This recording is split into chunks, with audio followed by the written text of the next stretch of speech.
Every single day, hundreds of thousands of commuters glide through the subterranean veins of central London, entirely unaware of the silent shadows hovering just beyond the tunnel glass. Beneath the manicured pavements and grand townhouses of one of the world's most opulent neighborhoods lies a forgotten relic, a ghost station erased from modern transit maps nearly a century ago. This sealed labyrinth once echoed with the footsteps of desperate generals, serving as the hidden nerve center for a nation fighting for its very survival during its darkest historical hour. To trace this subterranean enigma, our journey begins at ground level, guided by the precise acoustic thrum of steel wheels echoing through the iron grates embedded in the sidewalk. Here in the Mayfair district, nestled quietly between Hyde Park Corner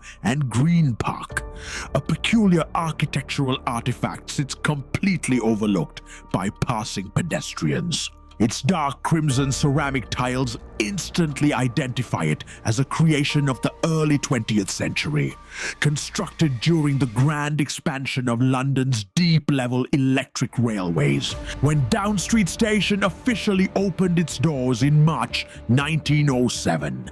Transit engineers envisioned a bustling gateway catering to the capital's wealthiest aristocratic residents.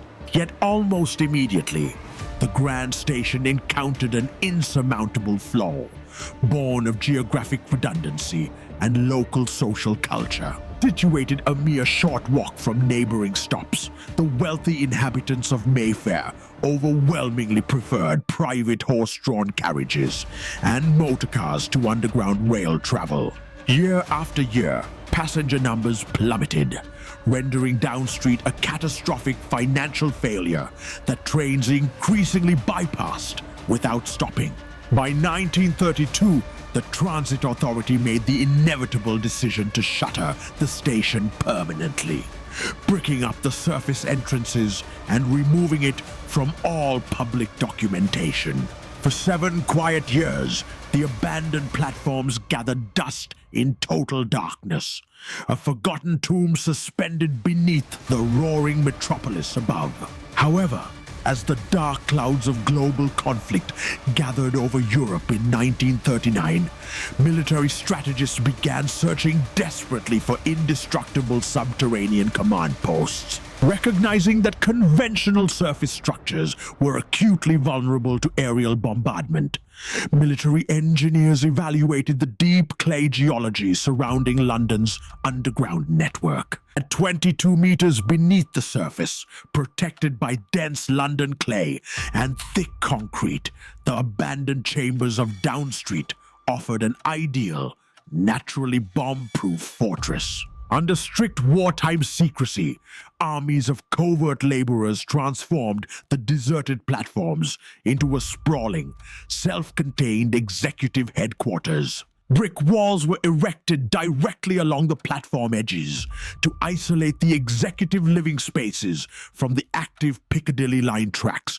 where trains still passed. Telephone switchboards, dormitories, dining quarters, and armored command rooms were rapidly installed into the damp, windowless brick caverns.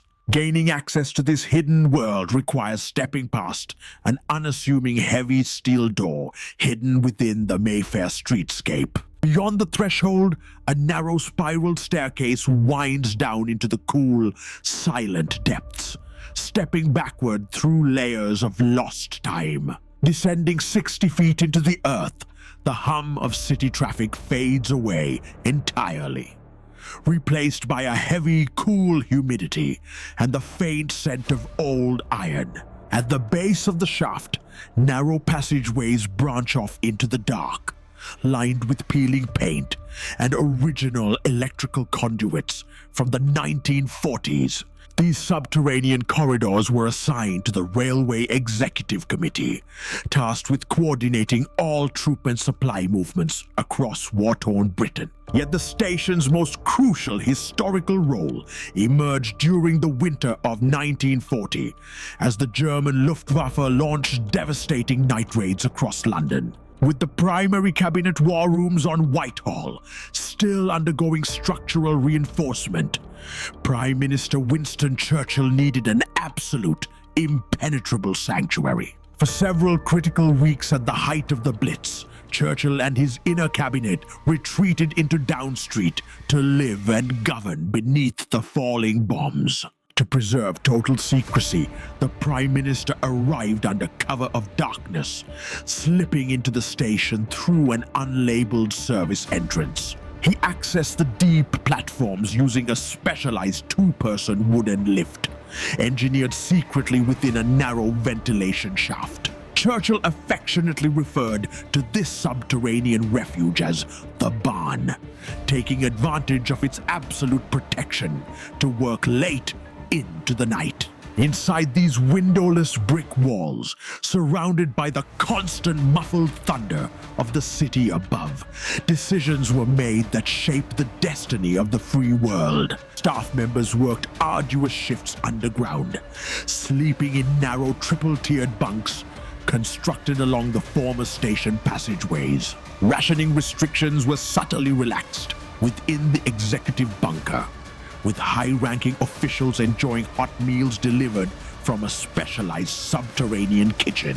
Every few minutes, the quiet, intense atmosphere of the bunker would tremble violently as passenger trains sped past just inches away behind concrete barriers. Train drivers on the Piccadilly line were instructed to slow down slightly when passing Down Street, but were never informed of the critical personnel working behind the walls.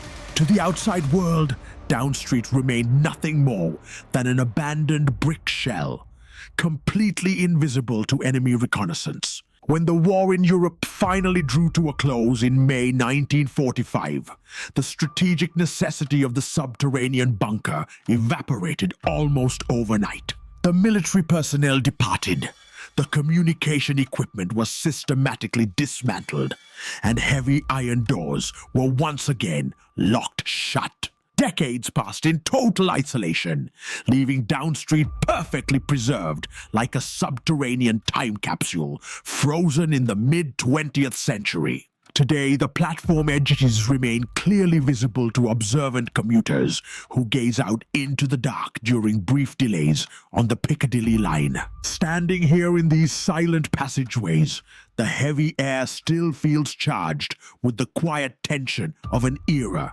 that defined the modern world. The story of Down Street reminds us that history often slumbers directly beneath our feet, hidden in plain sight behind unassuming doors. If you were riding through these dark tunnels late at night, would you ever suspect what lies hidden just inches beyond the glass? Share your thoughts in the comments below, and remember to like and subscribe for more deep journeys into history's forgotten places.